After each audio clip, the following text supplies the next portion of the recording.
This is Ramu. Welcome back to informal in design. நம்ம இன்றைக்கி என்ன பார்க்க போகிறோம்னு கேட்டிங்கன்னா பிளாக் ஒயிட் கான்ட்ராஸ்ட் தான். இதில் ஒரு சின்ன கிளிச் இருக்குது. ஸோ என்னென்னு கேட்டிங்கன்னா கிளிச் இல்லை, சின்ன ஒரு ட்விஸ்ட் மாதிரி இருந்துச்சுங்க. பிளாக் அண்ட் ஒயிட் வந்து வேறு லெவல் கான்ட்ராஸ்ட்டு எல்லா இடத்துலையும் யூஸ் பண்ணுறோம். இந்த காலத்துலலாம் டார்க் தீம்ங்கிறது பயங்கர ஃபேமஸ். பட் இன்றைக்கி சும்மா நான் ஸ்க்ரோல் பண்ணுறதுக்கு போது இன்ஸ்டாகிராமில் ஒரு நியூஸ் பார்த்தேன். இது பயங்கர டிஃப்ரெண்ட்டாக இருந்துச்சு. ஸோ இதை கண்டிப்பாக உங்கள்கிட்ட ஷேர் பண்ணணும், இது கண்டிப்பாக யூஸ் ஆகும் அப்படிங்கிறனால தான் இதை எடுத்துகிட்டு வந்தேன். ஸோ என்னென்னு கேட்டிங்கன்னா, இப்போ பிளாக் அண்ட் ஒயிட் வேறு லெவல் காம்பினேஷன் நமக்கு தெரியும். பட் பிளாக்கையும் ஒயிட்டையும் எக்ஸாக்டாக யூஸ் பண்ணும்போது இப்போ டார்க் தீம்லாம் வச்சுக்கிட்டிங்கன்னா ஃபுல்லாக டார்க் ஆயிரும், டெக்ஸ்ட் மட்டும் ஒயிட் கலர் இருக்கும். இந்த மாதிரி இடத்துல என்ன பிரச்சனை ஆகுதுன்னு கேட்டிங்கன்னா, ஒயிட்ங்கிறது வந்து 100% கலர் உள்ளது, பிளாக் வந்து 0% கலர் உள்ளது. ஸோ இந்த ரெண்டுக்கு இருக்கிற கலர் டிஃப்ரென்ஸ் பார்த்தீங்கன்னா ரொம்ப அதிகம், டாப்பு பாட்டம். ஸோ எக்ஸாக்டாக அப்படியே சுவிட்ச் ஆகுறதுனால என்ன பிரச்சனை ஆகுதுன்னா ஐ ஸ்ட்ரெயின் ஆகுதான். ஸோ யூஎஸில் 68% வந்து ஐ ஸ்ட்ரெயின் ஆகிருக்குதுன்னு ஒரு ரிசர்ச்சில் சொல்லியிருக்காங்க.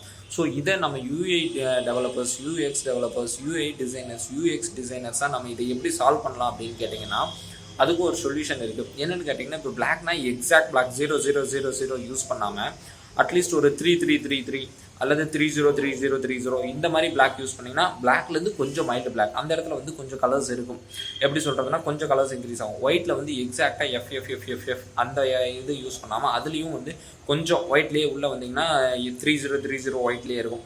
ஸோ இந்த மாதிரி கலர் கோட்ஸ் யூஸ் பண்ணும்போது அந்த கலரோட நான் சொன்னேன்ல அந்த ஐ ஸ்ட்ரெயின் வந்து குறையும் அப்படின்னு சொல்கிறாங்க.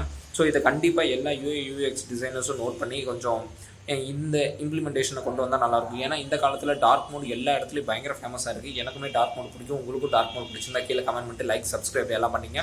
ஸோ இது வந்து ரொம்ப இம்பார்ட்டண்ட்டாக தெரிஞ்சுது. ஸோ அதனால தான் இதை உங்களை ஷேர் பண்ணலான்னு வந்தேன். ஸோ சின்ன வீடியோ தான், பட் எனக்கு தெரிஞ்சு இது நல்ல இம்ப்ரூவ்மெண்ட் கொடுக்கும்னு நான் நினைக்கிறேன். அண்ட் வந்து இன்னொரு விஷயமும் இருக்குது. இப்போது நீங்கள் ஏதாச்சும் ஒன்று புதுசாக ரெடி பண்ணுறீங்க அப்படின்னாலும் அந்த டார்க் மோடு கண்டிப்பாக தேவைப்படும். இனிமேல் ஃப்யூச்சரில் கண்டிப்பாக ஆப் ஆகட்டும். இனிமேல் இப்போ வெப்லேயே வந்து கொண்டு வந்துட்டாங்க எல்லாருமே. இப்போது ஆண்ட்ராய்டில் லேட்டஸ்ட் ஃபியூச்சர்லேயே டார்க் மோட்லாம் பயங்கர இதாக, டார்க் மோட் வந்து ஒரு பெரிய ஸ்பெசிஃபிகேஷனாக காட்டிக்கிறாங்க. ஸோ அப்போ அது எந்த அளவுக்கு யூஸ் பண்ணுவாங்கன்னு பார்த்துக்குங்க. ஸோ அதுக்கு தகுந்த மாதிரி கொஞ்சம் ஆப்ஸ் எல்லாம் ரெடி பண்ணலாம். நம்ம வேலை என்னென்னு கேட்டிங்கன்னா, ஓரளவுக்காச்சும் யூசர் எக்ஸ்பீரியன்ஸ் இருக்கணும், எந்த இன்கன்வீனியன்ஸ் இருக்கக்கூடாதுங்கிறதான். ஸோ எனக்கு தெரிஞ்சது ஒரு நல்ல பாயிண்ட். இதை மைண்டில் வச்சுங்க, அந்த இன்கன்வீனியன்ஸை யூசர் குறைச்சி கொடுங்க. Thanks for watching. See you soon. Bye.